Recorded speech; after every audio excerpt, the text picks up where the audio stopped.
My day off was rather uneventful. I stayed in bed, thinking of the bat, of the old man, of Carrie. I tried to turn into a bat for an embarrassingly long amount of time. I jumped out the window once when no one was looking to try and force the transformation out of me, and only succeeded in tasting the concrete sidewalk at the bottom. I told Mom that I'd be out on Saturday. She was sitting on the couch, reading some devotional book. "Hey Mom, I'm going out with a friend on Saturday." "Where to?" she asked, not looking down from the book. "A concert," I replied. "You're going out to listen to someone scream into a microphone, aren't you?" Mom didn't have any moral issues with my music, which as far as really religious parents go is admittedly rare. Despite that, it was very safe to say that her tastes in tunes were far tamer than mine. She sighed. "Who are you going with?" "Do I know him?" "Carrie." She put the book down, looked up at me, and smiled. "You didn't say it was a girl?" "Carrie? The one you kept talking about in high school?" Yeah, I was starting to regret initiating this conversation. "Well, I'll pray it goes well. I'm so proud of you." Even though it was just the two of us, I felt my cheeks flush with embarrassment. "I'll pray that the two of you have a good time together." She smiled and winked, then returned to her book. I started my shift the next night. Carrie was off. Rachel was by the door, ecstatic. "Hey, I'm night shift now," she said. "Already?" I asked, both surprised and relieved. I talked to HR and they expedited my transfer. In between sentences, she whistled. It was one of her milder tics. "Courtesy clerk needed to the front for customer assistance," said the voice over the loudspeaker. I looked down towards checkout. The old man was standing there, staring out at us. I could see the realization forming on his face that Rachel no longer had any reason within her job to help him. His face twisted into a sort of hatred I had been wholly unfamiliar with as he looked at me.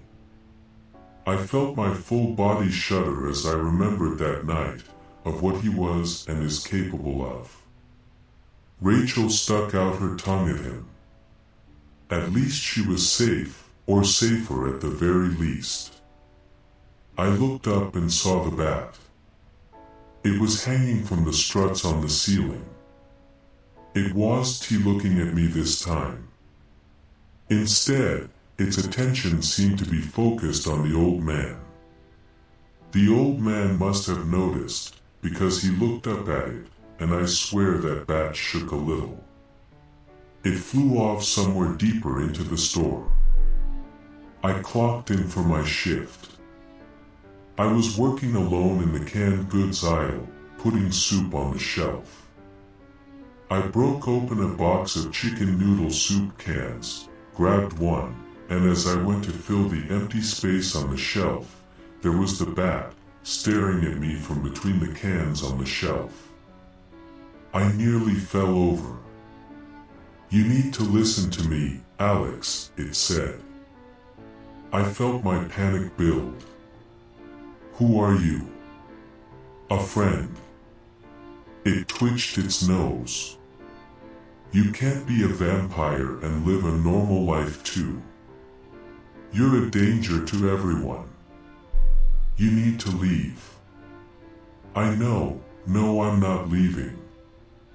I can handle this." My fear turned to indignation. This bat, who I was sure was another vampire, knew nothing about me. Who was he to judge what I could and couldn't handle? You've fallen for that girl, haven't you, Carrie? If you love her, truly, you'll disappear. Stay away from her, I growled, fury building in me. It's not me you need to worry about. It's you. With these words the bat turned into mist and disappeared. The rest of my shift went smoothly, but I couldn't get the words of the bat out of my mind. I saw Rachel a few more times.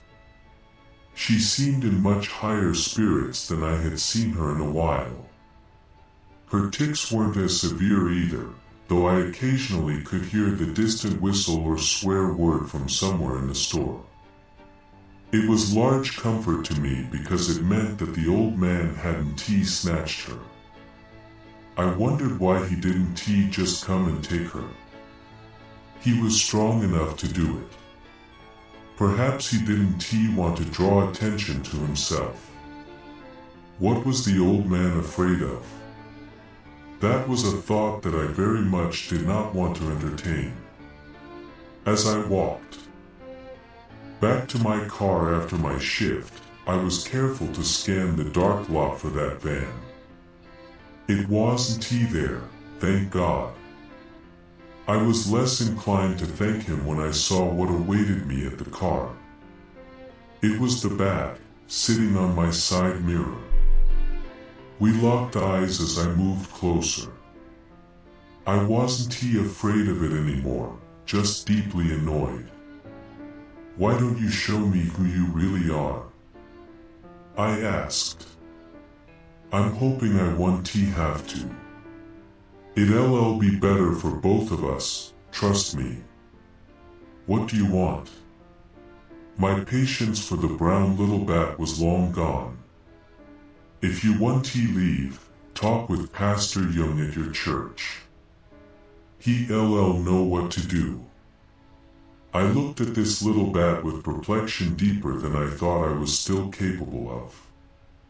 How do you? It doesn't matter. Please just listen to me. So what?